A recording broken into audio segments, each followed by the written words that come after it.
I'm Eleonora Villegas Reimers. I am today chairing this board meeting because our chair, Noni Leso, is retaining her job given the coronavirus and the recent announcement of her president that Harvard is going to go fully online. So she could not get out of her office to be here, and she requested if I could take her place, given that we can work it together and that I am just probably calling names more than anything else.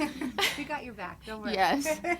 And I really thank everybody who's going to be helping me. And we have one of our members, Allison, we need to do a roll call to ensure that everybody is counted, including Allison on the phone. Okay? So we begin. Noni just said to apologize that she could not be here, and actually she said 1,000 times that she was so sorry that she could not be here because she said that she was very looking forward to hearing. I'll thank everybody in the department who has gone through that, but other than that, she didn't give me any. I'll have to wait until he comes in, so I'm going to pass it on to the commissioner. Sure. Thank you.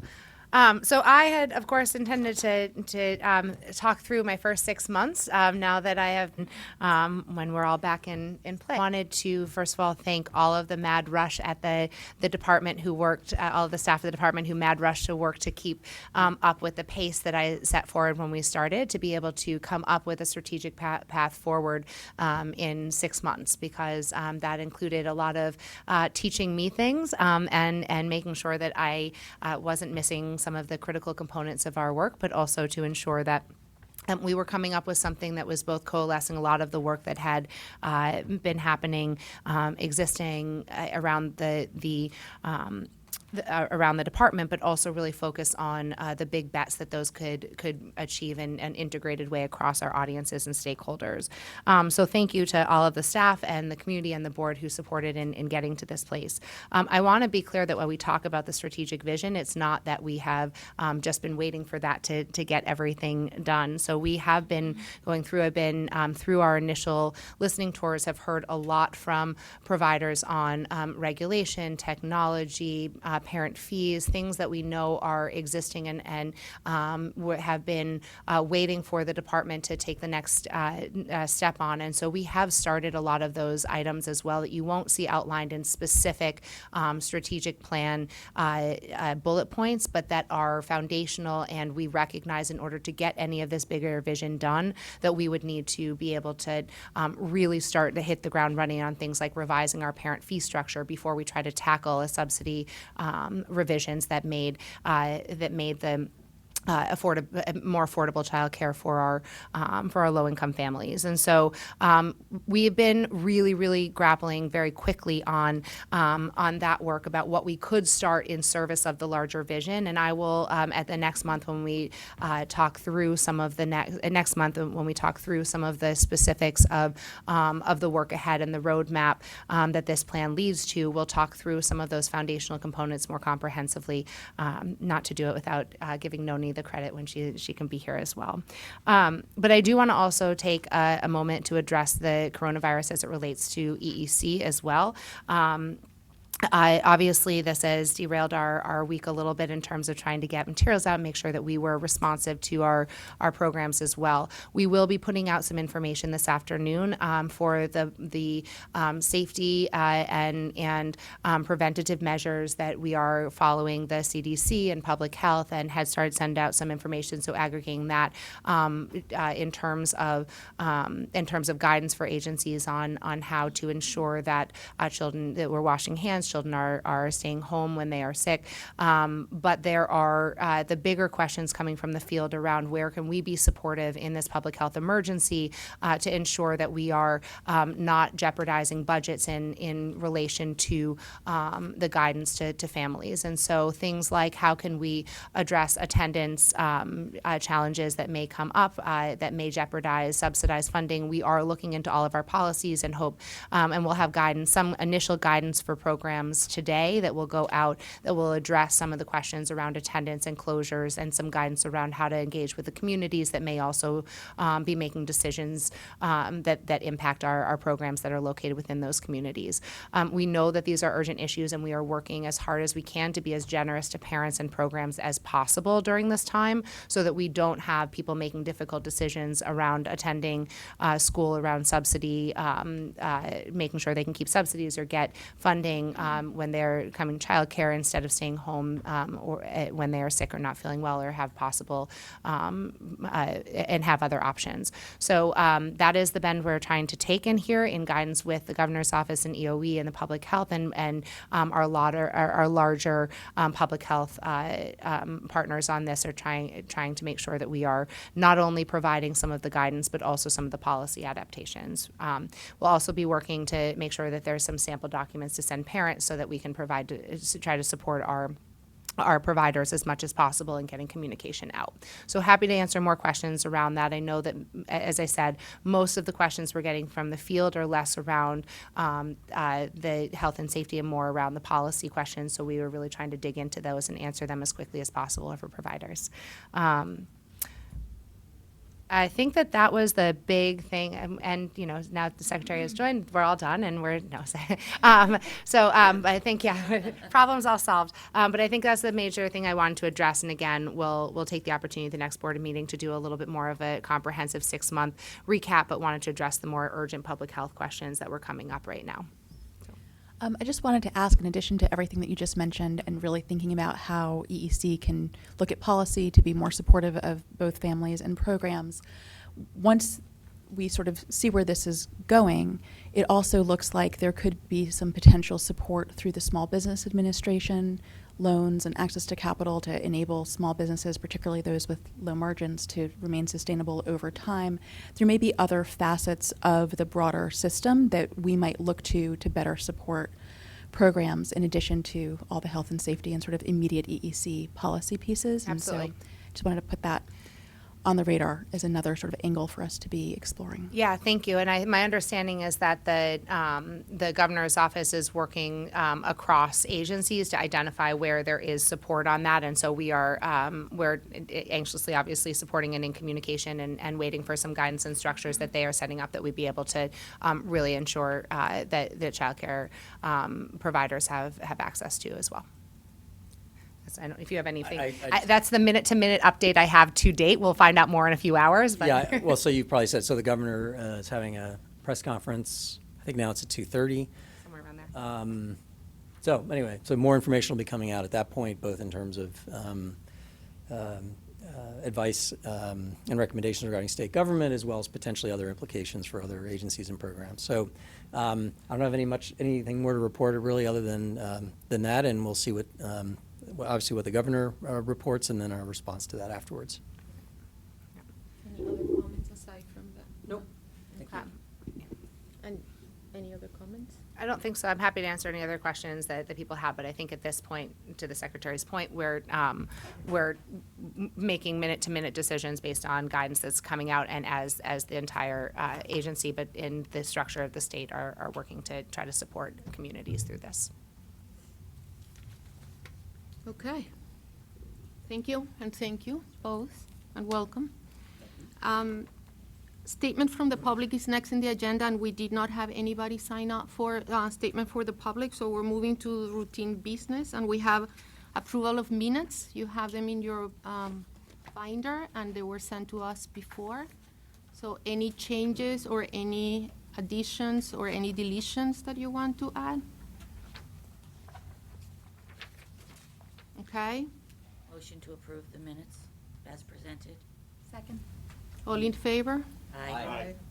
Okay, we agree that for the minutes, we don't need the roll call, but Allison, any changes or anything that you want to add to the minutes? You're in mute. She may not be, okay. They're approved, okay. The other routine business is the program committee update, and usually that's me. Do you want to do it, John, or do you want me to say something? We didn't talk through this logistic.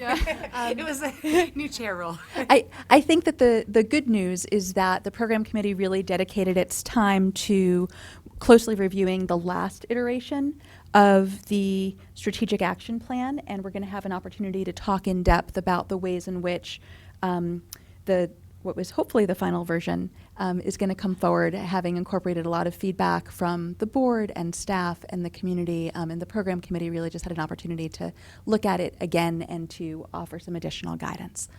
So there's very little that we need to report out of program committee beyond that. Okay, thank you. So now we move to the items for discussion and action, and the very first one is the EEC Strategic Action Plan. All right.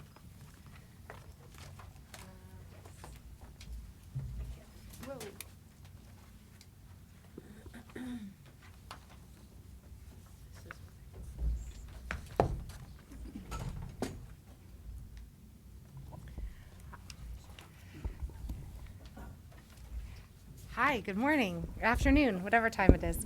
Thank you guys so much for all the support through this, as I said in my opening remarks. And I have to say that I am incredibly heartened, enthusiastic, excited, but also just blown away by the support and the enthusiasm for the direction that we have attempted to lay out in here. And so as we go through this, I want to just remind you before we launch into the plan itself, and apologize, we sent a quick updated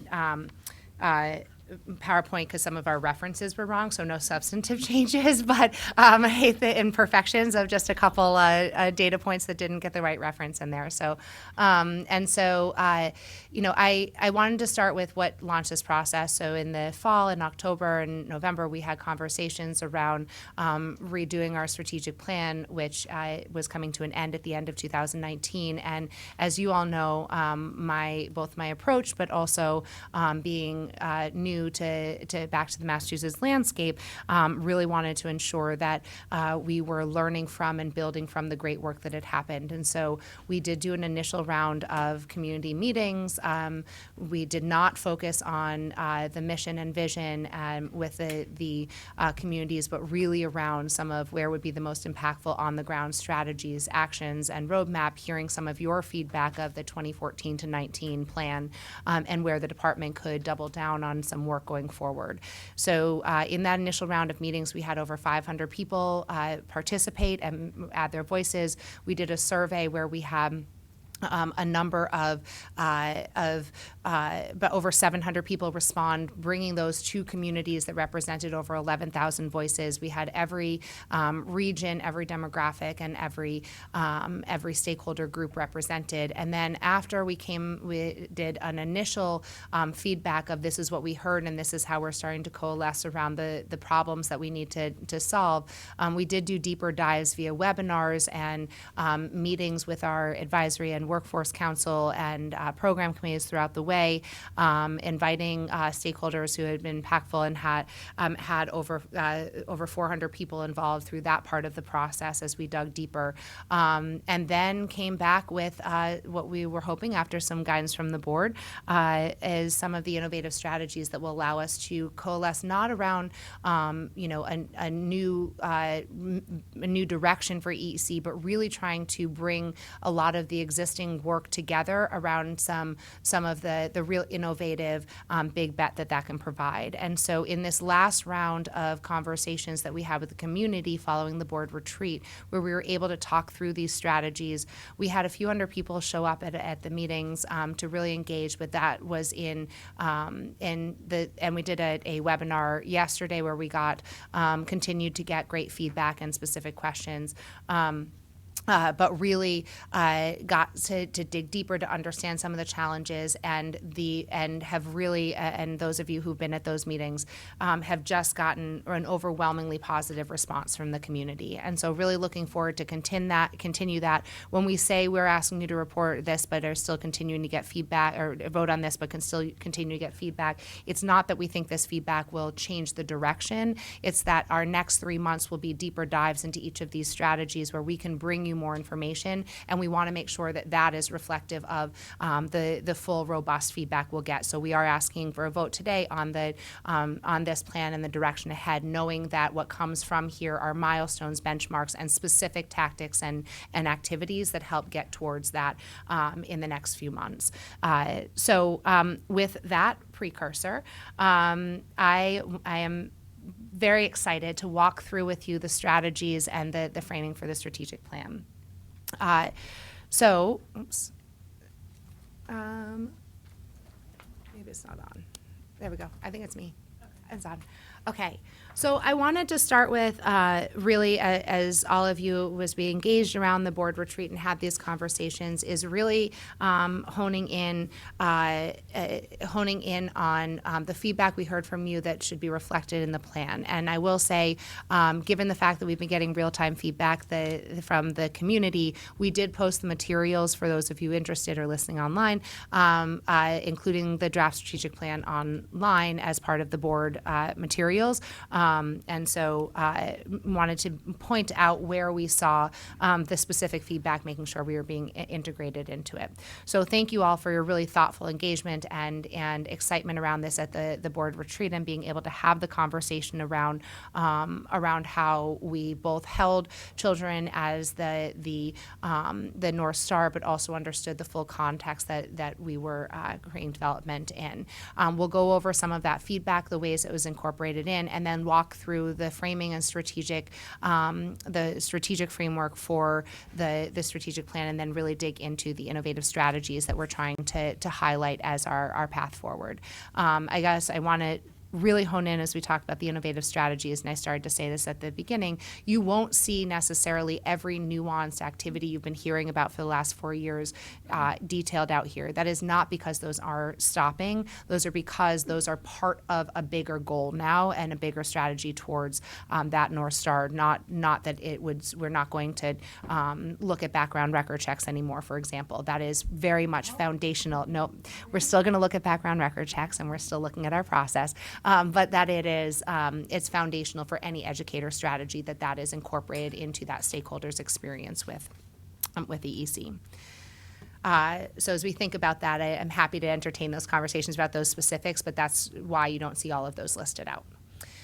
And so as we have heard your feedback at the board retreat and wanted to make sure that we were providing that back to the community to hear also where you as a board were directing the agency in your leadership role, of thinking about children, as I said, children as that North Star, and thinking about the child outcomes as the primary area of focus of how we really hold that at the core of the agency's mission, but that we cannot separate children and family outcomes in meaningful ways, and that if we hold it, Eli has a way of saying this when we talk about it, which I did not feel appropriate for writing, but that we hold children and families very poetic in a single breath, that is that the outcomes that we are looking for, the economic outcomes for families are as tied into child outcomes as child outcomes are for family success. And so we really think about how we look at the outcomes of the positive outcomes we're shooting for both children and families as part and parcel of our strategies, objectives overall. And that while we do look at the economic impact to make this the case for the broader state, that those are driven by family and child outcomes and not separate from. And so really understand that those outcomes drive towards that families who are able to be supported in job search, for example, have more economic mobility opportunities, which is tied to and driven by the services available for their children. And so how do we really talk about that as the broader case and not one or the other? And I think really heard you loud and clear, and I think this was important, is what is our role in doing that both now and what is our future vision? And I think as we have continued to engage with the board is understanding that we need to both think about how do today's actions lead to tomorrow's vision, but also not hold so closely to today's action that we lose that there has to be a broader vision in there, an objective in there. And that our role is not to necessarily provide every service, but to really understand the backbone we're trying to create, the partnership we're doing with service delivery partners, and also how we fit into that broader context of the state, that we are not, it is not all our responsibility, but there is a very concrete coordination and convening role that we have to make sure that we are also not functioning in isolation, since our communities and children and families do not experience state services that way. And so we really wanted to build on the great operational improvements and thoughts that you guys have been helpful in driving over the last few years, but really think as we take on this next phase of innovation, how we also align our next phase of EEC operations to achieve that goal. And so also very cognizant of your feedback and how will we get there. And so those are the things we heard loud and clear, and tried to work back into the framing of the plan, and wanted to make sure that we were also transparent on what board guidance we got as we've been having these conversations throughout the strategic planning process. So now we launch into it. And obviously happy to take questions at any time, but I'll keep plowing ahead as we go through it to make sure we can get through the conversation. So as we have been talking about, we have framed the plan with two big components before we get into the strategies of thinking about the case for early education and care, of how we look at, again, at the child and family outcomes we're driving at and what impact that not only has for the future, but also the current work of and economic development of the Commonwealth. And so we've spent time in our plan highlighting that early education and care, again, trying to really hold the child and family outcomes as inextricably linked, fueling that economic, academic, and social opportunity for both children and parents. And that we know that quality matters across all of that, and that if we are looking at quality as the relationships between people, in many cases, which is education and human services, that responsive adults being able to be able to adequately scaffold child development is vital to receiving those early childhood outcomes. But that also that type of responsive adult being able to help children is also vital for parents to achieve their own economic outcomes as well, on behalf of their families. And so thinking about how we think that we frame the plan as the positive benefits as a cycle of opportunity that are mutually reinforcing, and honing in on that about of really trying to bring a tighter connection across child and family outcomes as we look at our investments that impact both. And that knowing that if we do this correctly and we do achieve these outcomes, that has a real economic impact for not only the future of the workforce as we think about setting children off on the pathway to success from the start, but also making sure that we are investing in the current workforce being able to go and stay employed, and really thinking about how we access talent that in Massachusetts, as we look at affordable childcare as a real key indicator of how women in particular can get and stay employed. So this is the broader frame that we're using to drive the conversation, but then wanted to really hone in on what is the problem we're trying to solve here. So why focus on these innovative strategies? And I've talked about this a lot and want to really frame this, that Massachusetts is not alone in this. Massachusetts is emblematic of the struggle the entire country is facing in solving these challenges. Massachusetts' dedication to early childhood, historically through the development of the creation of EEC, Massachusetts' strong foundation in education puts us in a unique position, I believe, to solve some of these problems and be a model for the country. But these are national problems that we're grappling with as the country tries to develop early childhood systems and grow the early childhood and out of school and after school work workforce to be able to provide the kind of services we know can really transform lives. And so when we talk about accessibility and affordability, is a national dialogue that we hope to be a leader in, and not one that is specific only to Massachusetts. But when we look at the Massachusetts data, there are about 1 million children in that the age range that we serve. Now, I want to caveat this, that residential and placement programs we obviously serve children older than this in residential and placement programs, and that is really important. It is also a very different role that we have in those programs than with our licensed childcare agencies or providers, because we only have, when we talk about the suite of levers we have to try to move the work forward, we only license and investigate residential and placement programs. So you won't see as much of that in sort of the educator investments and other places, because there's a foundational component where we have to look at with DCF and DYS and our sister agencies that hold the suite of levers collectively to try to figure out how we can coordinate incentives aligned across. So when we talk about this, it does account for them, but in a slightly different way. But when we look at the 1 million children in that age range of early childhood and after school, out of school time, we have licensed capacity for about 25% of them. So we have about 250,000 slots. That includes all of our licensed providers. It includes DESE funded or school district provided preschool programs and Head Start programs. So non-parental care for families. And when obviously we're not saying that every one of those families needs out-of-home care, that is not at all where we're trying to imply.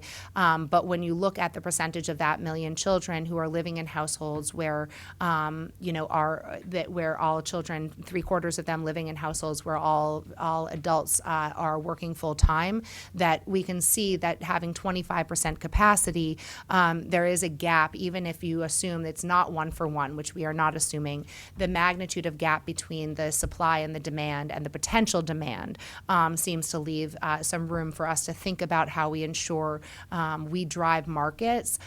We drive the market by making sure that the supply and demand are more in sync and make a dent in some of the challenges through paying attention to that metric. When we look at then, sorry. So Sam, also, it might be embedded in here, and I don't know if it should be explicitly stated, that we have capacity for 25% of those kiddos, but we provide resources and oversight and technical assistance for the other 75% as well. Yep, absolutely. And I think that gets into more of the plan as we talk about what is needed is not just non-parental care. It's exactly that, all of the community investments that make sure that even if I don't need that out-of-home care or that non-parental care, that I have the resources to build my own social network, and I have the resources to understand my child development is not part and parcel of only this metric. It's a broader community investment for sure. If I do need out-of-home care, but I I don't need need help. a subsidy, Right. Right, fine. EEC is still Absolutely. there. Yep. This is everyone regardless of subsidy. So then when we look at that, who we actually are subsidizing, so we've been playing around with the data and what data we're pulling around for this particular. But if you look at, we on a monthly basis we subsidize just over 55,000 children, and if you look at that magnitude of 1 million children, about 400,000 of them qualify as low income, and so you can see our subsidies also still only make a dent in accessibility for an overall percentage of the children. And I'm not saying this is an easy problem to solve, and if we go into the strategies, I want to be clear that it's not just a resource issue. It's also a real structural issue that I think, again, when we look at the way that the country is grappling with this, we're recognizing that resources alone don't actually solve this problem if you still have the convoluted process to get to subsidies or additional challenges in tracking what we're investing in terms of program improvement. And so, but we do look at that of our subsidies, when we look at the data point that, according to national affordability standards, less than 10% of Massachusetts families can afford infant care. One of the key data points we've been looking at is how do we look at our subsidies broken down by accessibility accessibility in key audiences, particularly with the things like Student Opportunity Act coming and investing in or encouraging school districts to invest in preschool programs. How do we think about the overall population that EEC is responsible for, and making sure that we aren't cannibalizing the population by cannibalizing the population that's being served by the other components of the mixed delivery system, by not having subsidies that can be responsive to access there. So when we look at, again, the fraction of eligible families that we are subsidizing, over half of that does go to birth to 5, but that is still it's still only about less than 40% of the eligible low-income families in this group too, and that a very small percentage of that goes to infants and toddlers. And as I was saying, as we think about the overall landscape and where school districts, local communities are stepping up, we do see that infant toddler care is one of the hardest components of care to access, components of the system to access. And then we do have, and this is one data point that comes from 2018. When you look at the other side of the slide and you think about the changes in our landscape and some of the updated data around childcare deserts and how we're defining that, we do have a number of low-income families that are just living in programs where there's just not enough capacity, let alone affordability of that. And so really thinking about these data points is trying to identify, as we try to build a system that can help accomplish greater things for children and families, where are some of the data points that we'd want to target or drive why we're trying to solve some of the challenges that we see specific to Massachusetts. Yeah. I just wanted to mention, too, that as we look at programs and having them be affordable and sustainable, I think it's important to understand and realize there's a necessary ratio between pre-K and infant toddler. Yep. And if you were to remove all the pre-K and put them in other programs without, budgetarily, addressing a huge increase, Yep. it would be difficult just Absolutely. to be realistic about that. Yep. And I think that's such a good point, because as we dug deep into, or dug deeper, I want to say we're all the way there yet, around some of those cost of quality questions, what you do start to see is the makeup of, and this mirrors national trends, we were trying to understand the Massachusetts context more, the makeup of the classrooms and the agency really drive the cost of operations. So, and that is, and I think one of the key foundations that we spent a lot of time here is that there's an easy way to fix that: lower the standards.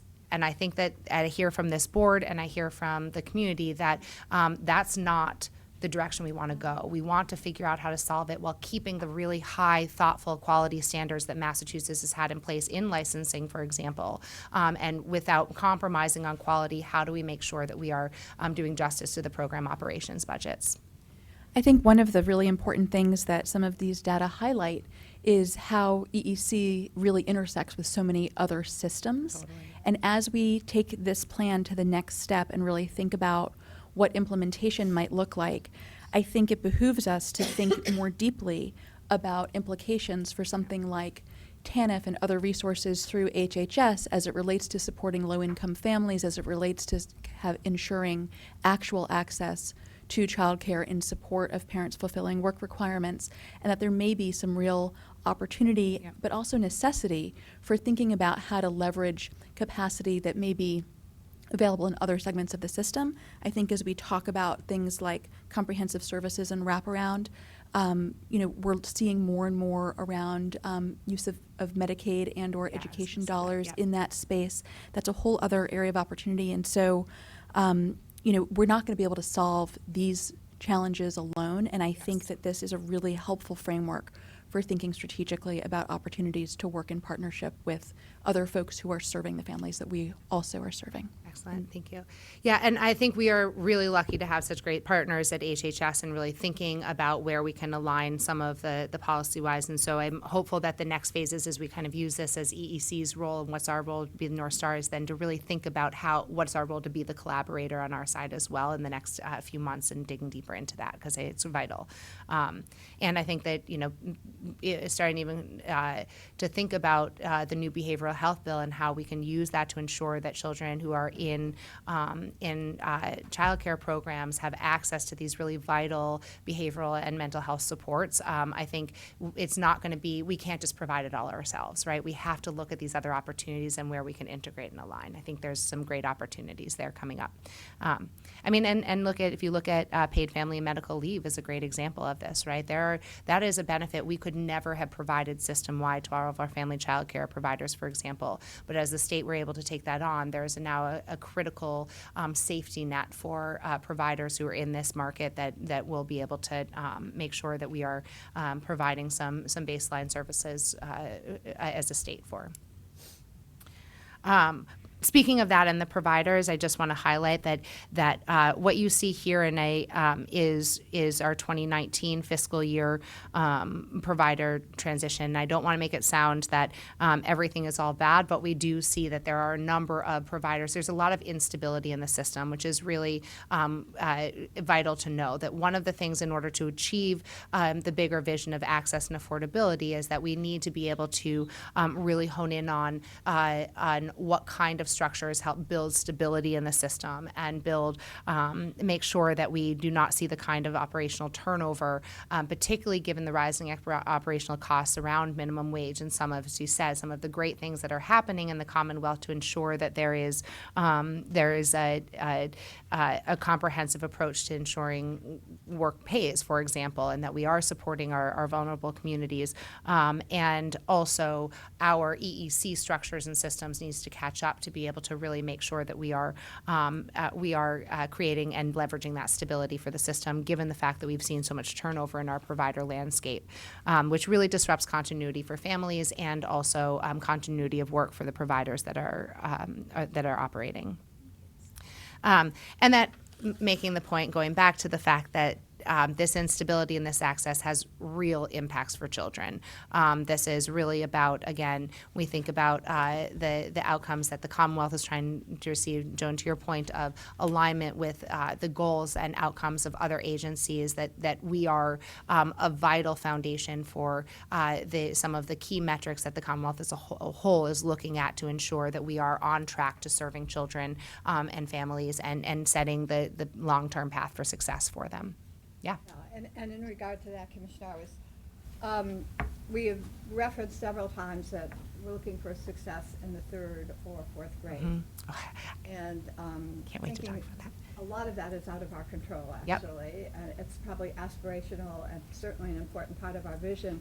But I also think zeroing in, which I'm sure you're going to address, I hope anyway, in your work plans and in the future, on the measurement system, child outcome indicators, Yep. and making sure that our youngsters are on track, because we do have control of that. Yep. And I know it's a very difficult thing to put our arms around, but I think it's Absolutely. so important. Absolutely. And I think, yes, I'm stopping myself from going right into like how that whole strategy, but I think it's really important and important for us to be able to say conversations that I've had in communities when we've brought the superintendent and the child care agency, or I have not brought, they have invited me when they have brought his school district and the agencies together, some through our CPPI grants and other places, of being able to say, right, we can't look at the 3rd grade reading as separate from this whole pipeline. And it's not an accountability, a punitive accountability. It's a question as simple as, school districts, asking a school district, what data are you most concerned about? What populations are you most concerned about in your 3rd grade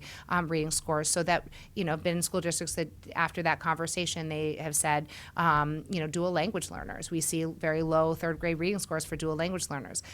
That is a great place to start a conversation of what collaboration could look like and what curriculum alignment looks like and what prioritizing populations might look like as you think about collaboration between the community agencies and the school district and building that pipeline.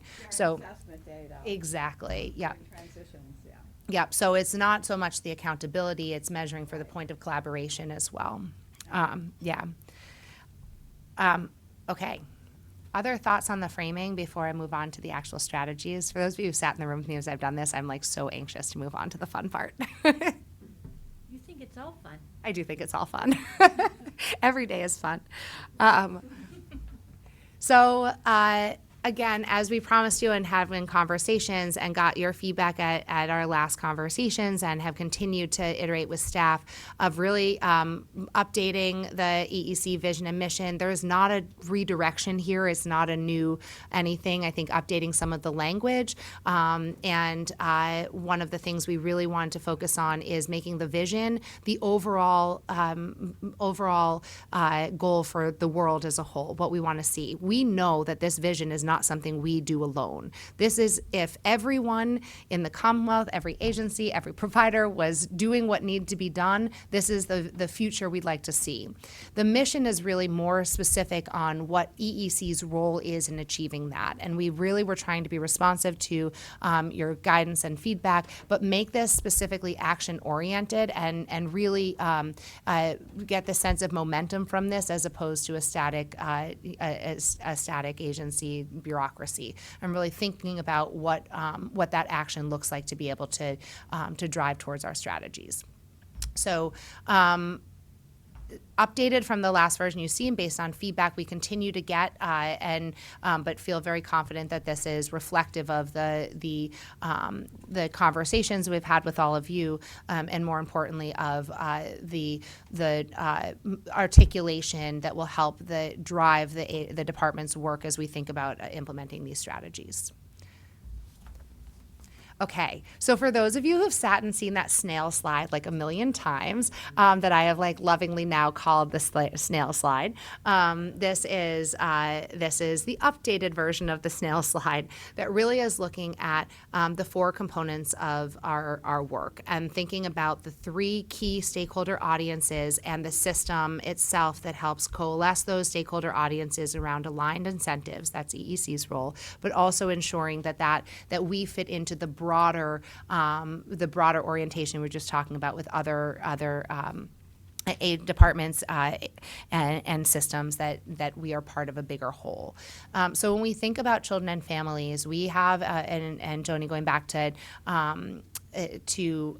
some of your conversation, or some of what you were saying as well, is that we think about all children and families. We have prioritized populations in terms of subsidies, but as we think about our role in all licensed capacity, but also in building community capacity to support families and children, that's a key thing, a key driver in that audience.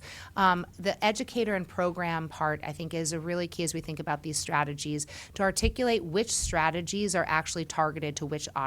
So workforce is a conversation that we have all over the country now about early childhood and after school, out of school care, about the critical workforce crisis. There's been federal reports, everyone is talking about that. The challenge is that is actually two-pronged, right? It is about the individual who navigates our system, the person in the Berkshires I met who went from being a family child care provider to being, who then, got a change, life circumstance changed. She could no longer be in a home that allowed her to be a family child care, went into a center-based provider, was planning to get married at some point soon and wanted to go back and be a family child care provider. Or the person who I have met who started in a classroom, became a center director, and then actually decided they wanted to do a home visiting program because they wanted to do different kind of work with children and families, and engage with family engagement in a different way. That is an individual who brings that competency with them regardless of their job or location. In order to build a pipeline of people who have increasing skill sets, we need to focus not only on the workforce as a whole, but on the individual capacities and growing and building a stackable recruitment pathway for them so that it's not just about the individual. It's not just about the program they're working in. It's about their ability to see a longer pathway and runway for their profession. And so looking at the individual as a key stakeholder. From our perspective, they are the ones who have the background record check. They are the ones that have a teacher qualification. They are the ones who get the scholarship or higher ed. So it's not only the program. However, that program is also vital because there is no reward for that educator if there is no place to work. But it is very difficult to create job-embedded professional development systems for people who don't work for you. And we hear all over the state of people who can't open classrooms or can't open providers or can't take on that extra few children in a family child care home because there's no person to hire. And so we need to focus on both how we build program capacity and support programs in that continuous quality improvement. So when we get a pipeline of educators, they have great places to work, but we can't only focus on the place they work if we are going to try to build a pipeline of educators as well. So part of this is really understanding that these are strategies that need to focus both on the individual and on the program and entity that is employing them in order for us to be successful. And that our work has to really align incentives across all three of these, that if we have great educators and programs and families who can't access them, that we're not making the difference, and vice versa if we leave out any of the other key critical stakeholders here. So this is the frame. We've talked about this, but it really grounds the work. So I wanted to just, I know this doesn't seem like totally profound, but I think this is really allowing us to build a really concrete foundation of how we want to measure our impact. And so I'm very excited about this frame. And I think as we've talked with other states and stakeholders on this nationally, it has helped really articulate why our strategies are honed in specifically on the audiences that we're trying to impact. This makes it nice and clear. Good. So good. I was going to add, and the fun thing about it is that at some point, the children become our educators. Yes. You know? It's also cyclical. Yes. Absolutely.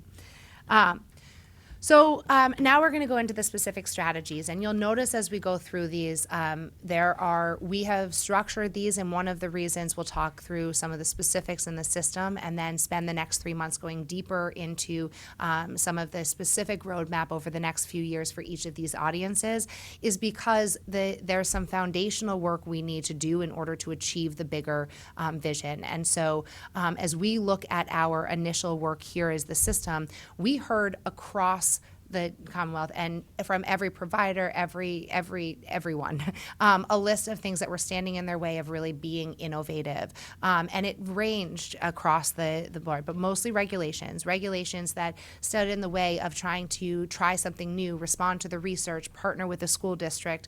And we also know that our regulations have been updated based on a number of different factors, but specific to the regulation that's being impacted, for example, around new federal requirements. And if we want to think about how we really coordinate and think about these stakeholders as a whole, and also try to build the foundation for tomorrow's system and not try to just fix, the pieces around the system that have been broken. We need to look comprehensively at our regulations, review and think about simplifying, building coherence and alignment, and then really think about where flexibility is required so that we can try to build the innovation in programs and build the collaboration. Was at an after-school program yesterday that has worked within the regs, not a problem, but said how challenging it was to try to figure out how they build responsive youth development programming given some of our one-on-one supervision regulations. Excuse me. I swear I've been talking so much that I keep losing my voice, and it drives me out the gap. No, I'm not sick. Thank you. I'm not sick at all, but thank you very much.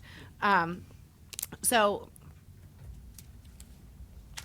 really thinking, we've been calling it sort of the federal approach to this, is taking a step back, looking at our regulations as a whole, and doing a comprehensive work like Childcare and Head Start did as they went in through reauthorization in 2014 and 16, of looking at a comprehensive whole, understanding our regulations, doing a robust community engagement process to understand. We've already started that. We have a list of things to consider, but really immediately starting to say, how do we build the foundation for any of these strategies by updating our regulations and trying to ensure that there's clarity where clarity needs to be built in, there's flexibility where flexibility needs to be built in, and we're not doing it piecemeal, but we're looking at a multi-year rollout, excuse me, that allows programs to both look at the comprehensive system that they need to function as, not a background record check over here and a subsidy over here, but it needs to be a cohesive program whole. And also, if changes are made, they need a rollout time that would allow them to update or invest in the kind of new requirements. And so looking at a 3 to 5 year rollout plan for those. I say 3 years, the feds, because that's what the feds originally did, but They ended up extending it to 5 years, and there's still things being extended. So realistically, looking at a rollout plan that helps programs anticipate the changes that will be made with the time frame that allows them to invest in any changes that they need to do. We also know that in order to do that, we need to look at our own staffing restructure. So as we've told you all, we've been simultaneously looking at a business process redesign and an organizational chart that stems from the strategies and outcomes we're looking to achieve. And so we've been really looking at our staff capacity. We did have the improvement for about a 12% increase in our staff capacity by the end of the fiscal year yesterday. So excited to announce that we are underway in hiring more staff, and that is really trying to address the key pain points so that we can think about the bigger structure and innovation that we have laid out in front of us. And then also looking at the technology. I mean, we've heard and seen the user experience is very difficult to make sure that we're getting the kind of clean data, so the applications on the ground, by having them be cumbersome, we know people are not giving us the kind of data that we really need to make educated decisions. And so looking at a multi-year plan that would help us understand our investments, as you all approved in the board plan, the board budget plan earlier this end of 2019, that an investment in technology be strategically and effectively made, that we continue on that frame by laying out a multi-year investment towards achieving that goal. Okay, so that's the foundational components. Those are the things that we are starting either underway or starting immediately to be able to make sure that we have the foundation to start some of these bigger components. As we look through the next 3 audiences, I do want to point out here that we are really these represent different phases of iteration. QRES obviously has been a long-standing conversation with the board over the last few years about revising that, and so there's a robust foundation that existed, and we'll talk through that in a second, that propelled us to be farther along in that strategy than when we get to the child and family ones. For example, we're starting with it's a little bit more conceptual as we talk about birth to 3rd grade and et cetera, and so. As we talk through this, just know this is about starting where we're at and laying the vision ahead, as opposed to trying to put everything at the same playing field simultaneously, because there's varying amount of work that's been done previously on some of this. But as we look at the goal for program sustainability, continuous quality improvement, and really understand how we can best position our providers to support children and families, what we've recognized is that, everyone had worked on, is a QRIS 2.0 that really was a thoughtful trajectory of quality improvement across really impactful domains. And what we started to pivot to was the operational plan that would help us make sure that impacted on the ground in a way that was seamless, in a way that was simple, and the way that really supported the kind of improvement we wanted to see. When you look at the QRIS research nationally, we do see a lot of really great QRIS investments being made over the last 8 to 10 years in states that have built up great systems. What we haven't yet seen is the improvement on the ground for programs, to see en masse how that drove quality improvement and where we see programs meeting a new level of quality metrics. And one of the hypotheses, as we've been talking with state administrators and the researchers, is that one of the challenges is that the system of measuring and monitoring quality is great, but what programs really need to impact quality is the financing to actually invest in those things that they're being monitored on. So as we've looked at this plan and really thought about how to take that thoughtful trajectory of quality and operationalize it in a way that allows us to prioritize investments in providers that will help them achieve that quality, we've looked at understanding a universal plan, a universal approach that will really give credit already and leverage parts of our system around licensing, for example. Our Massachusetts licensing standards, as I said, are actually pretty high level in terms of, are pretty rigorous in terms of national standards. How do we give people credit for meeting that level of quality? And not start from, okay, you meet licensing and now you go to quality, but really articulate that as a meaningful step in achieving a trajectory of quality. And then invest at those initial stages of quality that we are looking at in how we invest in the kind of things things that we know build the systems for quality, targeted grants, aligning our supports for programs around the financial barriers that prevent them from moving to those bigger levels of quality, while also building in more flexible tiered reimbursement rates at the higher level that would end targeted to the cost of quality, that help us understand the flexible funding that allows programs to take on the fixed costs in quality investment, like staff salaries. It is incredibly hard to build a budget of investing in staff salaries, which many of you know, on one-time grants. If by building in a sustainable mechanism and flexible mechanism, and accountability metrics around what we mean on quality, the work is to ensure that programs are supported in making the kind of investments that grow the human capital that are required to actually implement quality. 85% of most people's budgets is people. And so in nonprofits and human services and education. And so when you look at that, to be able to invest in those people, to higher competency and invest in higher competency staff, and sustain them, you need the kind of funding that allows you to be able to do that. And so when we look at our reimbursement rate, how do we tier our technical assistance, our professional development supports around a backbone of QRIS that ensures that we're not just learning the lessons of how we set up a system, but how we actually invest in the recipients of that system in a way that allows them to climb the ladder of quality. Secondly, and this is where I'm going to talk about the other one, and I'll go to residential and placement. We know that programs alone can't meet every family's need, right? Every need of every family cannot be met by a program, and that's unrealistic expectations.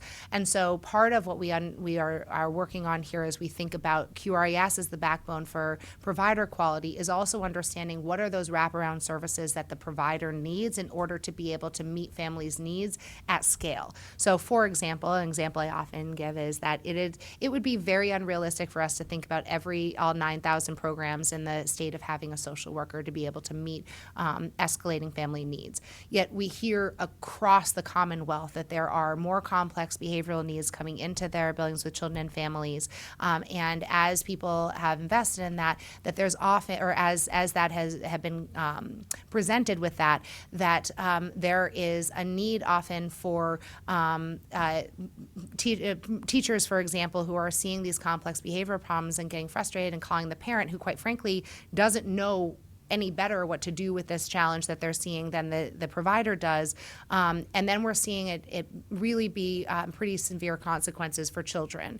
And so in that moment, wouldn't it be great to have a social worker to help de-escalate? You don't need them all the time, but in that moment to be able to say, okay, how do we keep the child at the center when you have adults who are also, need trauma-informed care as well? How do you really support the system? And so those kind of things where, and I don't mean to sound that this is only mental and behavioral supports, and certainly an opportunity where we need to think about leveraging the other resources of the Commonwealth and not building ourselves. Housing, for example, how do we support families that have a daily experience with their childcare center, who may know of a challenge that family is having, that if we can provide the supports, they can help before that becomes a crisis for that family. And so in order to do that, we really need to think about the capacity to build around the programs as well as the programs themselves. And we're looking at things like the mental and behavioral health supports that we currently offer, but also trying to find specific gaps and identifying if there are other models in the state we could leverage, or where we can collaborate with our other state agency sister agencies to really drive into filling those gaps in meaningful ways. Okay. Oh, sorry, I didn't touch that. I skipped over the residential and placement. That wasn't my intention. So when we talk about the residential and placement programs, as I said, this is the place where it shows up, because this definition of our engagement with the program is really the only engagement, unlike the rest of the system we work with, where we have subsidies to families and we have credentialing of educators. in residential and placement, we really only engage at the program level. And so really understanding this work in relation to our other sister agencies that do have funding, for example, DCF that has contracts for those beds, or DYS that does have some DESE that does have some standards for the educators, how we collaborate together as a whole to make sure that we are part of a comprehensive system for residential and placement is work that's underway, and with the secretaries and the secretariats to make sure that we are the best partner we can be on behalf of residential and placement programs. We did have a robust conversation listening to our specific for residential and placement programs, and do have more specific feedback from them, but haven't called that out specifically. This is really the strategy that falls under. Okay, educators. So I think this is an area that has probably evolved from the most from our conversation, our last conversation, based on some really enthusiastic feedback from the field. And so really looking at our role in setting a similar backbone for educators as we do for programs, of thinking about creating an educator credential that can be used by the early childhood and out of school time workforce to make sure that we are setting levels of competencies that it's not. So let me give you this example. So as I sit with programs, every program will tell me how many BA teachers and how many AA teachers that they have. What I don't know is the same AA and BA criteria being used? If Sheila allows for a BA in physics and Joni doesn't, is that BA transferable within the system, and does that allow for a career pathway that really supports the educators in building a professional pipeline as opposed to just seeking a job? Right now, one of the challenges we heard right now, our teacher qualifications are done by the role. And in the example that I gave you earlier about an educator comes in and out of different roles but still has that competency, we want to find a way that we can validate the competency and the skill set that educator is getting, and not make it so confined to the role that it makes it a barrier if you decide to go and get another job in the field, or if your life circumstance changes and you move from Worcester to Framingham to Pittsfield, that credential comes with you, is transferable, it's stackable, and it can be aligned to all of our professional development programs as well. We know that this needs to be specialized within, in some ways needs to be specialized by the level of expertise of working with specific populations or specific areas, but want to build it in a way that both validates people where they are, but also provides a pathway that really validates the emerging expertise and growing expertise that they get. And understanding that role of being able to validate not only higher ed and degrees and credentials that may be offered, but really that I've talked to programs across the state that will talk about how they're building out professional development supports in an intentional way for their staff.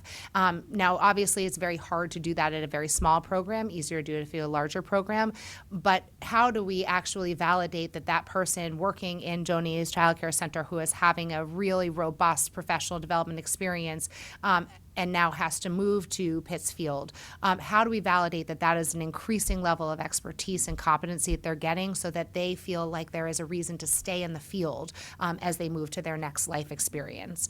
What this also gives us an opportunity to do is really think about partnering with higher ed in a different way. And we've gotten some very good feedback from higher ed on this as well.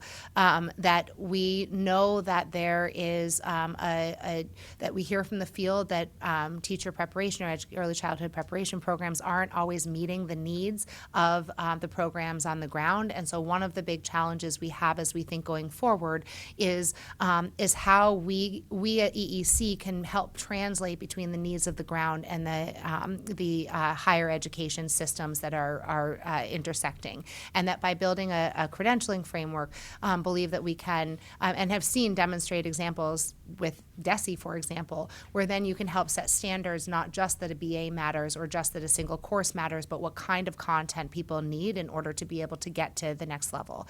I often give the example of my social work degree, that being a manager, one of the best trainings I had was a social work degree, not because I'm an amazing social worker, but because it forced me to deal with all of my own issues, because what social work school actually does is make you deal with all of your own issues so that you can go and absorb other people's issues without being triggered. And so we hear that all over the state around that we have staff that's coming in and is experiencing the same trauma that their families are. And so how do we start to think about pushing a teacher preparation requirements or educator pipeline that actually helps people be prepared, not just to know what child growth and development is, but to be able to be responsive in a trauma-informed way because they aren't being triggered by their own trauma. And that's going to be hard, but I think that by setting professional standards and really thinking creatively, that we can really start to push some of the programs to help build the pipeline that will really transform children and families' lives. Yeah. I think this is also an opportunity for us to reflect back at some of the work and some of the documents we been great. Yep. already have. Absolutely. Such as the competencies for early childhood education. Absolutely. The framework for family engagement. Yep. We have these things. Absolutely. How are we going to use them? Yep. And I think this is exactly what we've been working on with staff on this, is this is not recreating. You guys have been involved with in various ways creating these competencies in thinking about, professional standards. And the question is more pivoting that to operations and not trying to disregard the hard work that's gone in. It's been, how do we make that meaningful for me sitting here in a program wondering, do I go to work at Target or do I stay, and what's my next step? How do we translate what we know teachers and providers should be able to know and do, and professionals, into a way that makes an easy stepping stone for them to stay in the field? That's the goal. This one, I think, to your point, Jenny, there's a lot of work that has been done, and it hasn't necessarily been in the framework of the QRES at this point. So we're a little bit,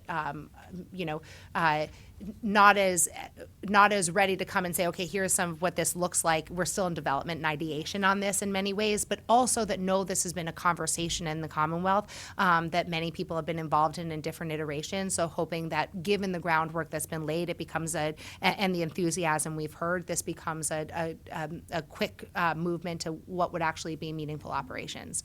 I want to highlight one other thing before I move on to this one, and this is about the culturally and linguistically representative workforce that we really want to build. As we think about equity in our system, and as we continue to drive towards not only equitable access for children and families, but a workforce equity lens as well, this will give us an opportunity to really understand not only are we getting enough BA teachers coming out who are interested, but how do we start to get a consistent lens around what early childhood and out of school and after school time preparation looks like. So we're able to use that data to help drive in those gaps and really understand what are the barriers for certain populations, not in just accessing coursework, but really accessing the early childhood content knowledge that's relevant for them. And getting this kind of lens will help us really build the data that will help us make sure that the workforce pipelines and the barriers we're targeting break down or provide increased access for a workforce that is representative of the communities we're looking to serve. Okay.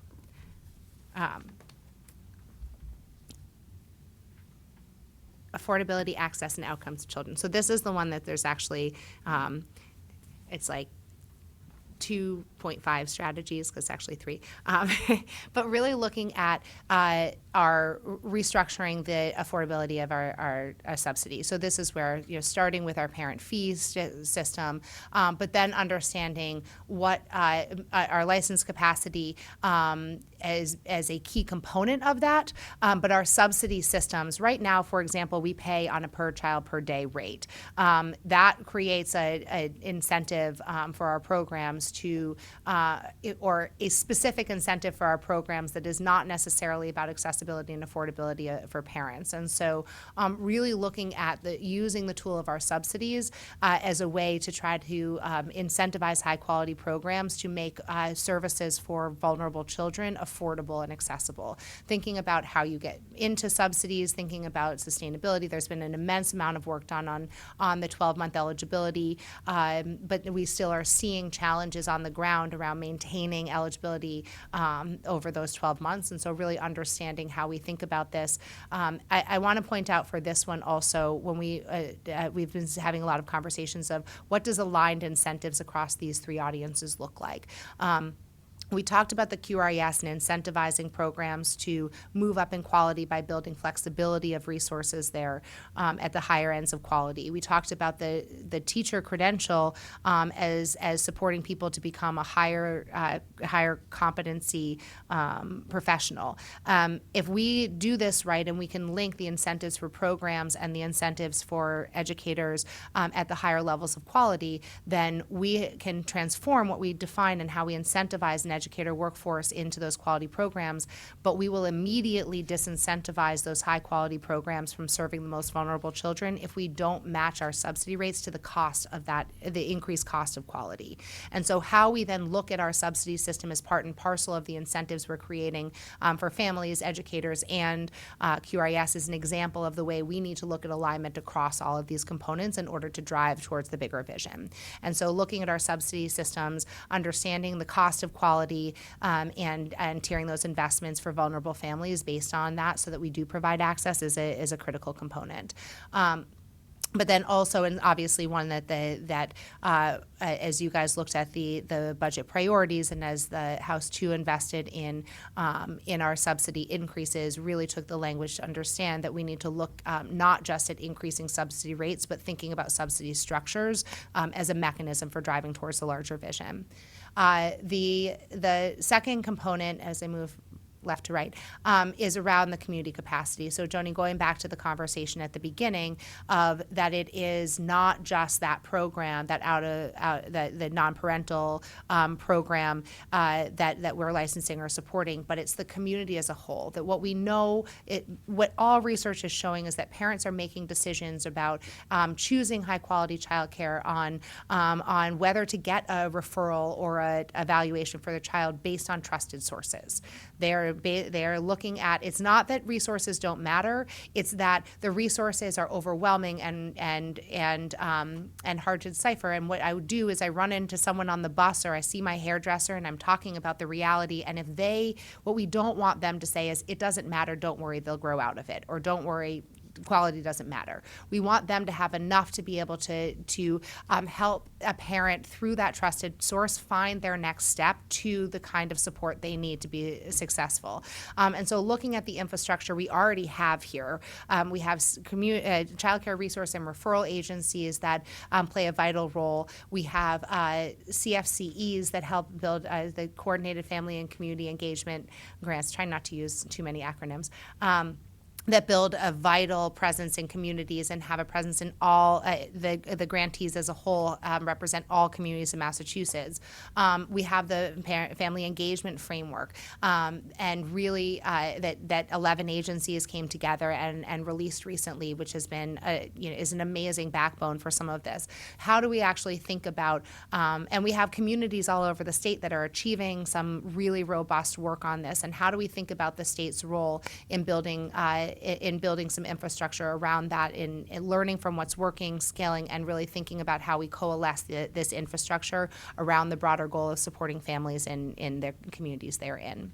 And then thinking about, Sheila, to your point of the birth to third grade. So this doesn't lay it out in these bullet points quite as much, but the example as we've been talking about this is it is about measurement, but it's not only about measuring child outcomes. When you look at on track to high school graduation measures around the country, which is what I keep thinking about as we think about on track to third grade, we know third grade success is a meaningful long-term indicator for success of children.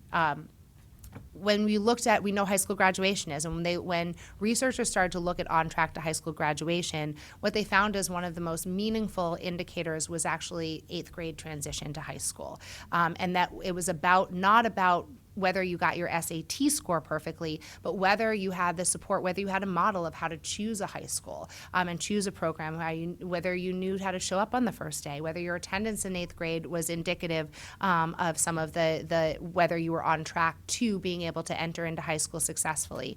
And so as we've been thinking about, as I've been looking at the national research of on track to high school graduation and thinking of ways that can translate into early childhood, what they looked at is it was as much as the context that we were supporting the child in as it was about the outcomes themselves.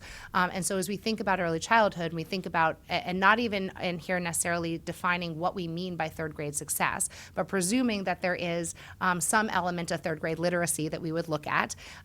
What we know the research says is one of the greatest indicators of 3rd grade literacy is the number of words you hear by the time you're age 3. And so how do we take some of that as on track to 3rd grade is looking at the context and identifying where our investments can really think about, yes, we have to measure, but measure in the way that we can really understand the context that is putting children on track, not is that child meeting this benchmark as the sole indicator? So really thinking more comprehensively. This is going to be an ambitious undertaking, and I think that states around the country have grappled with moving away from a single measure of readiness to really thinking about some of that context. But I also think that this is one of the key components where it's really important for us to invest in being an innovator, because if we can identify and be on track, we will make sure that all of our investments and all of our strategies are really leading to the impact that we want before children get to 3rd grade. It's so important to competencies of the caregiver. Absolutely. So, and Absolutely. professional development and embedded support, classroom support. Yeah, absolutely. So that's it. That's all. No big deal. So I did want to say and put out some of the field notes, and this is just representative of the overwhelming response that we've heard from the field around this. That this is not that we're not looking at something we're trying to force along the field, but really being by this process. And I say as we go and consider what our ongoing engagement process is, by going and listening, understanding the challenges, and coming back as a reflection that these strategies really indicate a reflection of an innovative approach to trying to solve the challenges that we heard coming from the field. So not forced on the field, but really trying to solve the challenges we heard them bring to us. And I just want to say, I think there's such an appreciation from the field that you did go out and took the time to listen, and there's a sense that they're really being heard, so. Okay, I'm glad that is. Thank you. Well, as I keep saying to everyone, it's going to take all of our work together if we're going to get things accomplished. So I'm glad that everyone feels like that we're off to a good start on that. So again, just a little bit of we're actually getting good feedback, and we've done some due diligence to ensure that people had a chance to think about this and understand that this is not being done to them, but with and on behalf, and really trying to leverage EEC's role in meaningful ways. I wanted to just highlight again, I started here, but of what are some of our next steps are. So we are asking today for a vote on the mission, vision, goals, and strategies for this, but continue to get feedback from the field, again, not necessarily on a redirection, but bringing this down to the next level. And so our next steps over the next 3 months with you, in April, we'll be prepared to go deeper on the program strategies, looking at a roadmap of what do we mean by launching QRIS 2.0, what are some milestones and benchmarks on that, and then in May and June we'll do the same for the educator and the family and child audiences. So we'll spend more time going deeper into what does the next few years look like for each of those, and if we stay on track.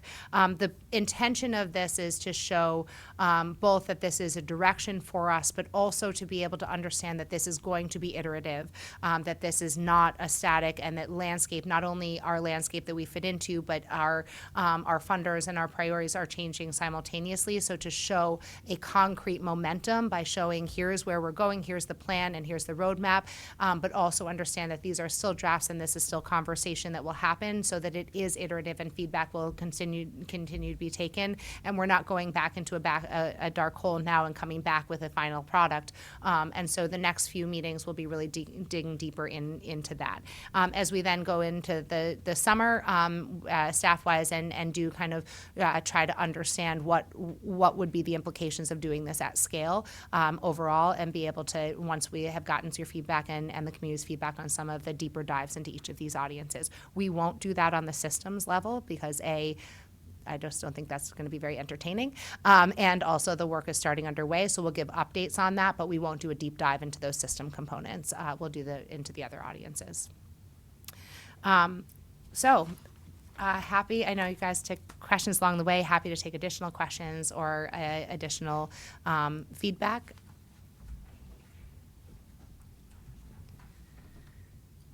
So I think, I like that you said it will be,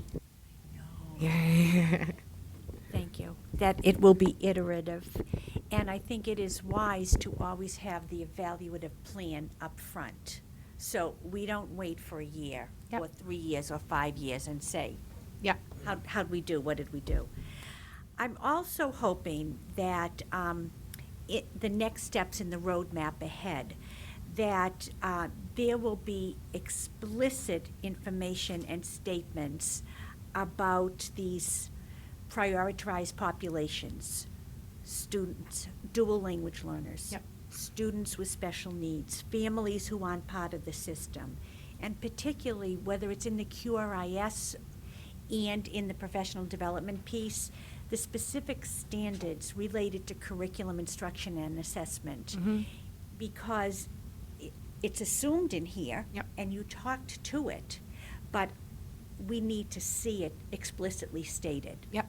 Yeah, I think that's great feedback, and I think definitely that's the intention of the next one. So we'll be continued conversation to continue to build some of that out and what we know and where we're going with some of that. I think this is an area where also going back to Joan's question too is that earlier is that we need to collaborate with our partners on this, right? Because coming up with great curriculum for the EEC system doesn't take into account that DESE has their own guidance when child's in kindergarten and beyond, which impacts not only our early childhood system but also our after-school system. And so really thinking not only about and shared responsibility, as we've talked about around special education for services, for example, what our responsibility is and what DESE's responsibility, and how can we align those in meaningful ways. So I'm eager to show you that, and also to take into account in the next steps of how EEC can leverage our role to really collaborate with the other agencies that have shared oversight for some of these issues. I think that will be great, and to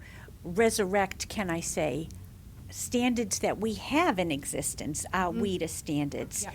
the guidelines that were just redone in September for Yeah. preschool and kindergarten, the social emotional standards, the infant toddler Absolutely. materials, that we can use those documents in the Absolutely. next steps. Absolutely. Thank you. And I think that's exactly the hope of what this offers, is not recreating all of those things, but provide a framework and a backbone that makes them, gives us an operationalization of those things that is meaningful impact in the field too. And we've had that conversation on the family engagement framework too. It is fabulous. And also for us to really see the meaningful impact, we are going to have to find ways to integrate it into our new system in ways that not just make it a great resource that sits on the shelf, but makes it a meaningful tool in day-to-day work for our providers and our communities. We'll send it out. To the board. We'll send it out, for sure. I just wanted to recognize the enormous amount of work and time and effort and listening that's gone into creating the strategic plan and vision for everyone.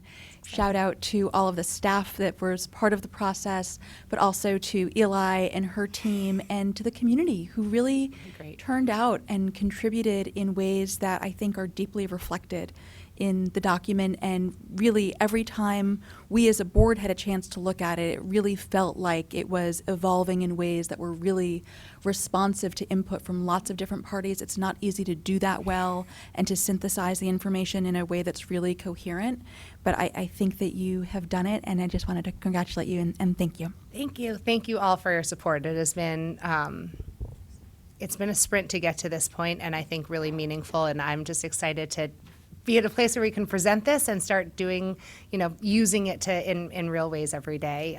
So thank you for all the support there. It's been really exciting. Any final questions, or do we take a formal vote of this? Okay, then remember that we have to take a roll vote. I move that the Board of Early Education and Care hereby approves the Massachusetts Department of Early Education and Care Strategic Plan and authorizes the Commissioner of Early Education and Care to submit the strategic plan to the Secretary of Education for review and approval. Second. Okay, so I have to call everybody, including if you're going to be recusing yourself, Secretary Pacer. I suppose I should recuse myself, even though I am in possession of the report right now. I will relinquish it so that you can give it to me. Formally, but I will say, in recusing myself, that I'm very supportive of the plan. Board Member Kane? Yes. Board Member Balboni? Yes. Board Member Wasser-Gish? Yes. Myself, yes. Board Member Block? Yes. Board Member Ruiz de Luzuriaga? Yes. Board Member Schoenwald? Can you be sure that she can hear me? I don't think she, I think she's gone, yeah. Yes. Yeah. There you go. Thank Thanks, you. Allison. Board Member Cruz? Yes. The vote then is unanimous. The motion is approved, and I need to know that there must be 6 votes yes for a motion to be approved, and definitely we have that. So congratulations. Thank you And all thank so you very much. much. Thank you.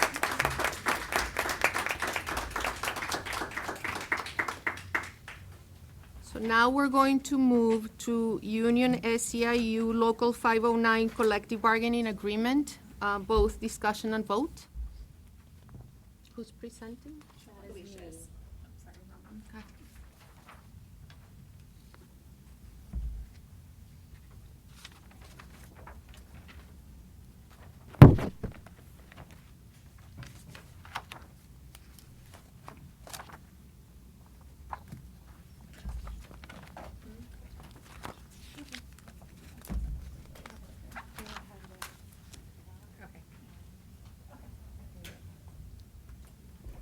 Go ahead, finish. Okay. Good afternoon to Secretary Pizer, Acting Chairperson, and the Commissioner. I am going to briefly provide you with an update on our collective bargaining agreement with the Family Childcare Union. So just a reminder about this contract, EEC is actually obligated, has been obligated since 2013 to negotiate with family child care providers of the union, which is SEIU Local 509. There is legislation passed in September 2013 creating the union, and we are now in our 3rd contract. This is about our 3rd contract with them. So we've had a lot of good movement on behalf of family child care providers over the years. There are certain things that we are required by law to bargain over, and we do every year. And then we also have some other important things that family child care providers bring to our attention during the negotiations. So those things that we are required to bargain about include education and training opportunities, recruitment and retention of qualified providers, and then the big thing is the reimbursement rates and payment to providers. We are allowed to, as I said, bargain about other matters, which we do each contract. And so whenever we finalize our agreement with the union, the new collective bargaining agreement will be retroactive to July 1st of 2019, and it'll run through June 30th of 2022. So EEC, and I have to give a shout out to the EEC team who joined me. We had several sessions. Our CFO, Sean Reynolds, was a part of the team. Deputy General Counsel Tom Myers, who helped put this presentation together. Also, Matt Hale, who's the Deputy Director at the Office of Employee Relations. We had Marisol Rosado-Ledoux, who's the Regional Director out in Worcester. Associate Commissioner for Workforce Development, Ola Friday, and then Carol Meehan, Director of Caseload and Financial Assistance. We are a great team, and we worked with SEIU Local 509 to pull together a really important contract. So we our final session was on February 5th of 2020. It was from 6 p.m. to 10 p.m., actually 10:15, but who's counting? And we finally, with the support of the commissioner, did come to terms that were agreeable, and we're really happy with where we landed. Everybody was extremely happy with where we landed with this contract. So right now, after that meeting, we decided where we landed, which I'll go through shortly. We are now in the process of just redlining our contract as it exists so that it reflects the agreed upon terms.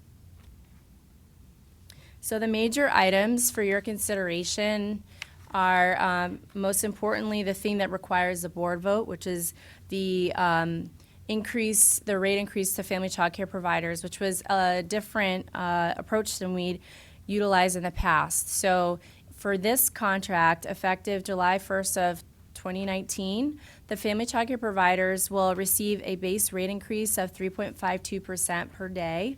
As soon as the contract is ratified, they will receive a retroactive payment.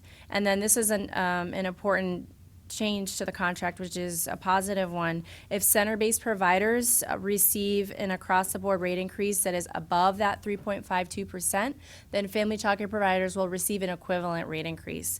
So for example, if the rate increase for center-based providers for fiscal year 2019 goes up to 4%, then family child care providers would receive 4% rather than the 3.52% as listed in the contract.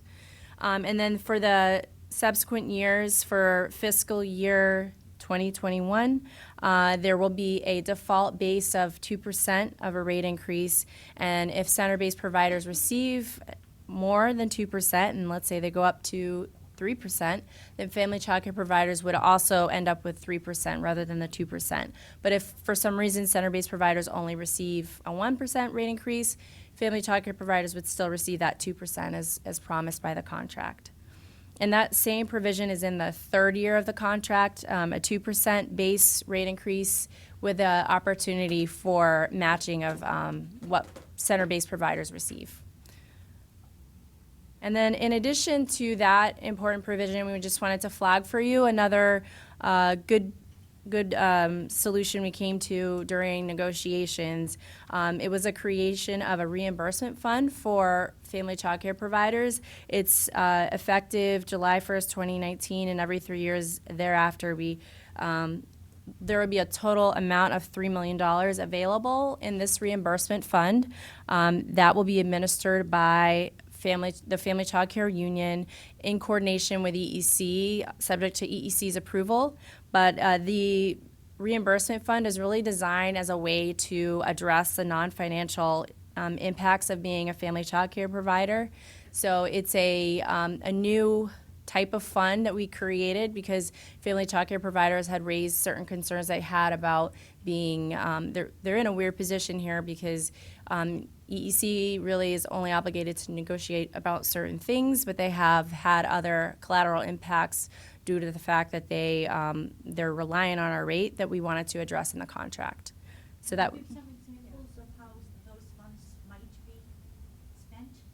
So we don't have clear, we haven't clearly identified how it'll be spent yet. There need to be further conversations, but we are committed to having the fund and talking about maybe doing something where SEIU would identify a project or task or something that they want reimbursement for, and we would work with them to figure out how that would occur in the future. So I think we're really talking about the supports to family child care as small business owners and some of the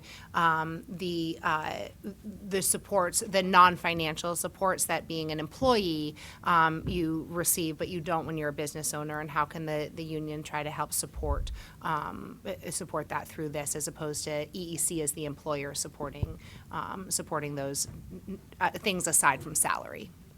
So I have two questions. One is, I think we need more specificity about how these taxpayer dollars would be used, and particularly because we have a thing where it looks like it gets administered by SEIU with perhaps some degree of oversight by Yes. EEC. Yes. I think we need to be in a position to better understand the intentions and perhaps some guidance around what that looks like? So we do have a little bit more. I mean, this is about, if you think about the investments that go into being a business owner that as employees of the state, they're not offered. So it's the non-financial benefits, essentially. Like what? I think we have to get through some more negotiation with them around the contract language before we go through some of those specifics. But I think that we're working to ensure that they have the things they need to operate a business. So, yeah, go ahead, Dave. Was the $3 million a negotiated number, or was that a number that the department advanced or the union advanced? That was a number that the department advanced after looking at our what was available. We felt like that over the 3-year period was appropriate. Yep. So I think the question is really that the union was asking for full employee benefits for family child care provider, which obviously the state was not in a place to do. So this was an opportunity for us to provide supports for the family child care in a way that did not give them full employee benefits, which is something the state could not do. And another part of, you'll see in the motion that the goal is, this is a work in progress, and so the goal would be for the commissioner to have the authority to work through these, and we would put together an MOU and report back to the board on any progress that's being made. So my suggestion would be that we update you as we move along on that, so you're aware of where that money is going, what the plan is. The language in the contract does speak to having, work by both SEIU and EEC in creating the MOU and, before anything is implemented. And I know we're careful, Felicia, too, not to imply any employer-employee relationship, so that's part of. Yes. Exactly. Yes. And that's in the statute as well. I recognize that these are really complex issues, but I do think that we're going to need, sort of feedback, but also an ability to understand sort of oversight and implications broadly across the system as this reaches a level of further detail. I also had a question about the earlier provision that you were talking about in terms of the provision for rates over time. I wanted to understand the implications of this provision in the contract for moving toward a tiered rate system. If we move away from a rate structure as stands at this part, there would be impact bargaining needed to talk about what the implications for a rate increase would be. So as that change would be made, this is based on the current structure. And it does speak to an across-the-board rate increase. So if it's something that's a rate increase only to part of the system, it wouldn't be, there wouldn't be a direct impact to this. It's only if it's an across-the-board one. And there's clarity on both sides that that's the intention. We can make sure that they understand I that. think particularly where, and this is obviously in general, in aggregate, and certainly there are exceptions on all sides, but in general, we expect that there's often higher quality delivered through center-based programs than through family-based programs. There are obviously exceptions to that, but I believe overall, we see that bear out. I don't think the data bears that No? assertion I out. think that's what we'd seen before. So, okay. I mean, I think based on if I'm wrong, center-based, terrific. the But challenge we have nationally is that family child care quality has been based on center-based metrics. And so on those center-based metrics, yes, family child care, for example, what I'm doesn't reach preschool instruction with the same level of rigor that a preschool classroom does, but often because they're doing mixed age, which has different benefits not categorized in the center-based quality metrics. So I think the question of, and one of the things that I didn't call out quite as much much in the strategic plan, but I think we spent a lot of time with, is understanding the family childcare as a separate type of, that needs different metrics of quality than we're currently using. And so I think the challenge here is that we've seen such a huge turnover in this this type of setting that is such a huge demand for families because it meets a very specific need, that trying to build some stability into the system was what some of the intention from our point as we went into, well, I should say, you guys started before I got here, but some of the intention that since I got here, we've been able to build in. Right. So I think what I'm hearing is that there are some real implications not only for stability but also how these provisions fit within larger system changes that we're anticipating, and the need for this contract to offer some clarity around that, particularly if we're phasing in certain components of QRIS, or the sort of phase-in of QRIS for different program types. We just need to be able to move the system forward in the context of the provisions that you're describing. I don't think that the goal of this contract was to envision what the changes would be, because the contract was already expired, so we had to get something in based on where we are now. What we did try to do is pull out the parts of the contract, which you don't see here, where there were specific QRIS implications, because we knew the QRIS was changing. Because as we negotiated these rates, and Felicia, I believe this timing is, we're trying to remember all the conversations, we still at this point don't know how our subsidy rates are changing. We had to negotiate based on where we are now, and leaving ourselves the opportunity to reconfigure what the rate impact would be once we look at our new rates. But we couldn't build rate structure flexibility until we knew more about what rate structure changes would be made. Right. So we just need to ensure that we have flexibility. You'd going have to forward come back. to do We'd this have to come process. back to the bargaining table on those when we know, Yes. right, Felicia? Yeah. Yes. Yeah, go Just to ahead. clarify, so, I mean, just to make sure we understand where we are in the process, the contract has been negotiated and agreed to by both parties. We are not here to approve the contract or to renegotiate it or to open up any terms of further discussion. I think and the motion, I think, clarifies what we're doing is approving the rate increase that's embedded in that contract. Were we not to approve that rate increase, for whatever reason, it would be highly problematic, and would potentially cause into question, the extent to which we were bargaining in good faith. And I mean, I'm not a labor lawyer, but it would be a highly problematic thing. Again, I think what we're being asked to do is more narrow than approving the contract, including its non-rate provisions. Which is not to say that we shouldn't be asking for more information about its implementation and understanding its implications. Stuff. Okay, great, thank you. Okay, so one other thing in the financial terms, just to flag for you, is that we did increase the training fund. So the training fund is it's a joint endeavor by SEIU and EEC to identify trainings for family child care providers. So a lot of work has been put into identifying the needs for family child care providers, and Ola Friday has been working with the Family Child Care Union to pull together a plan for meeting those training needs and identifying who the trainers will be. So we're just increasing that. That was implemented initially in our prior contract, and we increased that amount from $100,000 to $125,000 per year.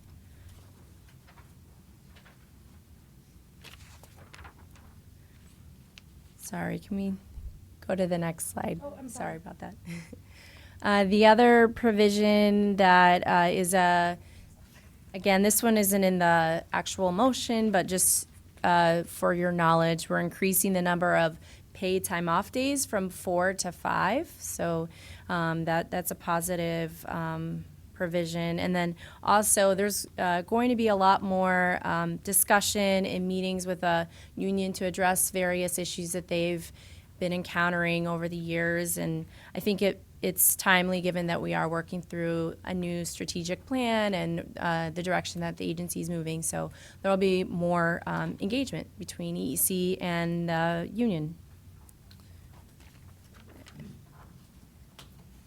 Any further questions from anybody? Sorry, there's just the final slide. Oh, Sorry, this one, there's a lovely picture, and unfortunately not unfortunately not everyone can see, but we took that picture at 10:15 on February 5th. So it was good. We all got together and did that. And so we hope to finalize everything very soon. Any questions that I can answer? Okay. So ready for a motion? And again, we'll have to do the roll call. I move that the Board of Early Education and Care hereby approves, subject to appropriation, the department's recommended increases to the reimbursement rates paid to subsidized family childcare providers in the following manner. 1, a 3.52% base rate increase to FY20, retroactive to July 1st, 2019. 2, a 2% base rate increase for FY21, effective July 1st, 2020. And 3, a 2% base rate increase for FY22, effective July 1st, 2021. If EEC center-based providers receive an across-the-board rate increase of more than the base rate for FCC providers in any given fiscal year, then subsidized family childcare providers will see an equivalent rate increase. Additionally, the board delegates any authority to approve expenditures related to the CBA to the commissioner to ensure efficient and timely implementation of the contract terms. The commissioner will report to the board how implementation occur after the contract goes into effect. Second. Secretary Pizer. Aye. Board Member Kane. Yes. Board Member Balboni. Yes. Board Member Wasser-Gish. Yes. Board Member Villegas Reimers, yes. Board Member Block. Yes. Board Member Ruiz de Luzuriaga. Yes. Board Member Schoenwald. Yes. Board Member Cruz. So it's an unanimous vote, therefore the motion is approved. Thank you. Thank you. Thank you, everybody. Thank you. And then our last item in the agenda is the FY20 childcare subsidies. Again, discussion and vote. Thank you. I should add the photo adds about 15 pounds. Not the 5 guys I had. I just dislike that video, that photo. He's been asking to be cut out of the photo. There's too much of me, though, I think.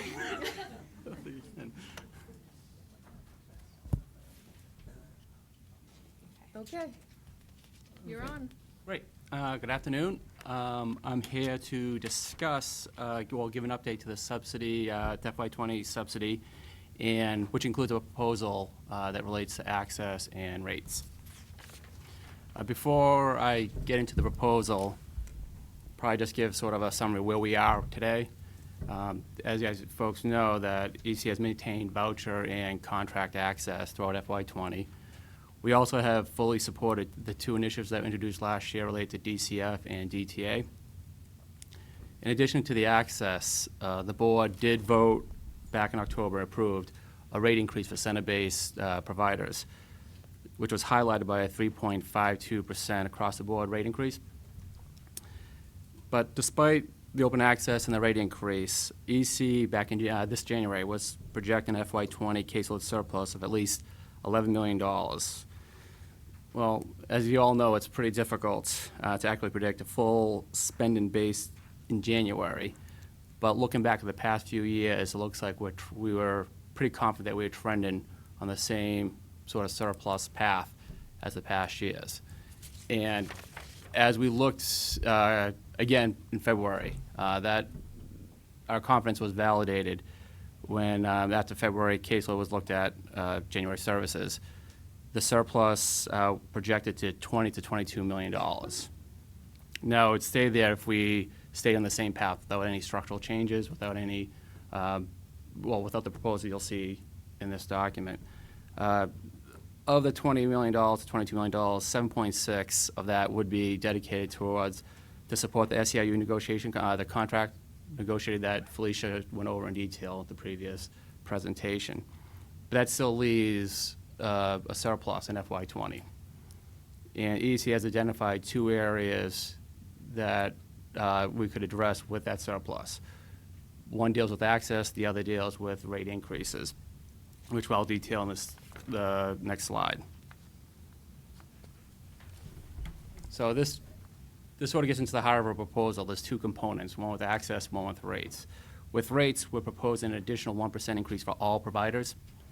This is in addition to the 3.52 that was approved by the board back in October for center-based, and the 3.52 just approved for the SEIU FCC providers. The other component of the proposal deals with access, specifically homeless families, providing them immediate access off the income eligible. Now, this idea is not necessarily new. There was some of a pilot program back in 2016, if you recall. There's about $12 million set aside for waitlist remediation, and part of that money was set aside to sort of run this pilot program to provide immediate access for homeless families.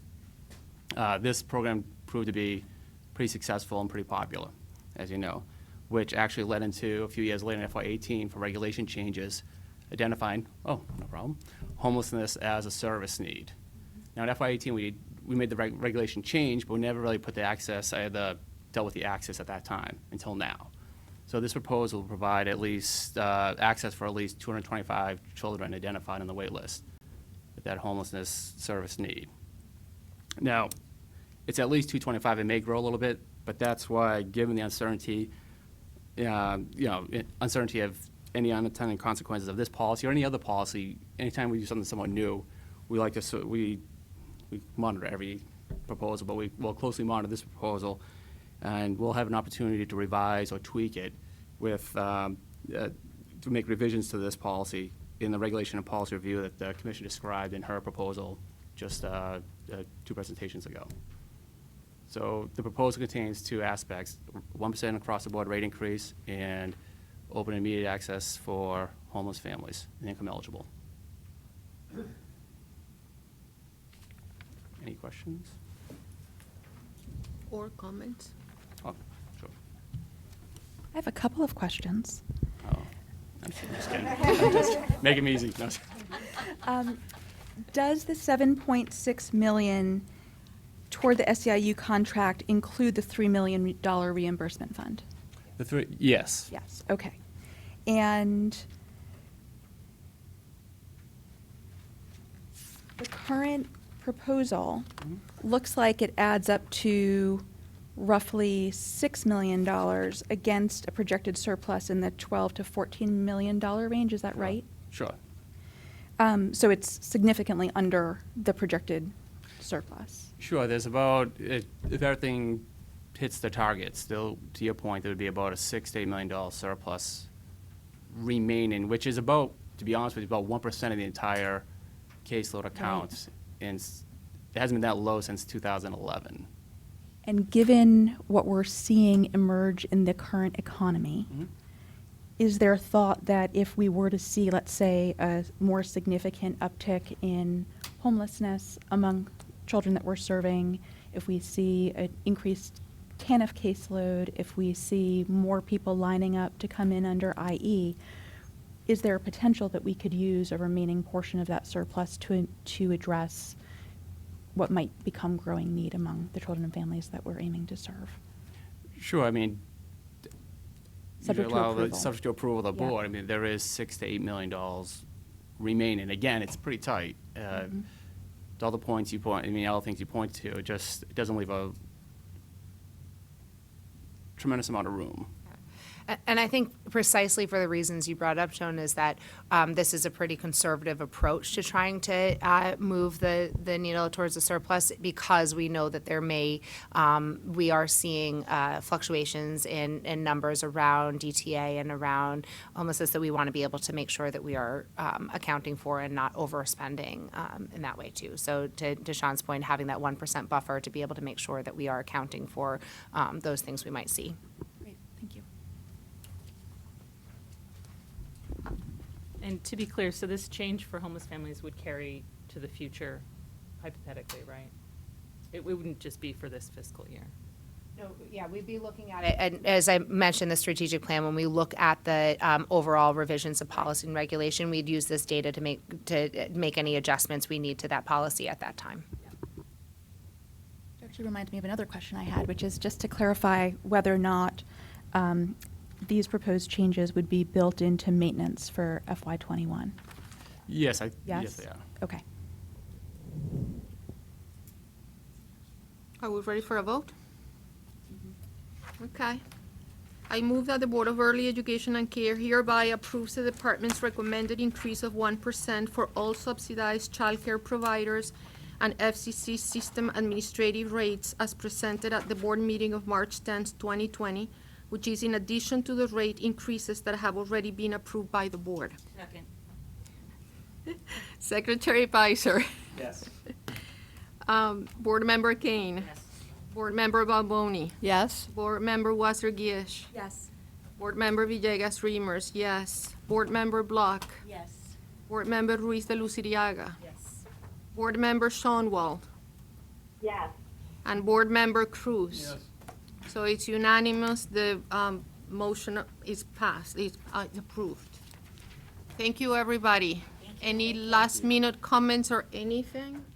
So thank you, everybody. The meeting is adjourned, and I will pass this information to Noni.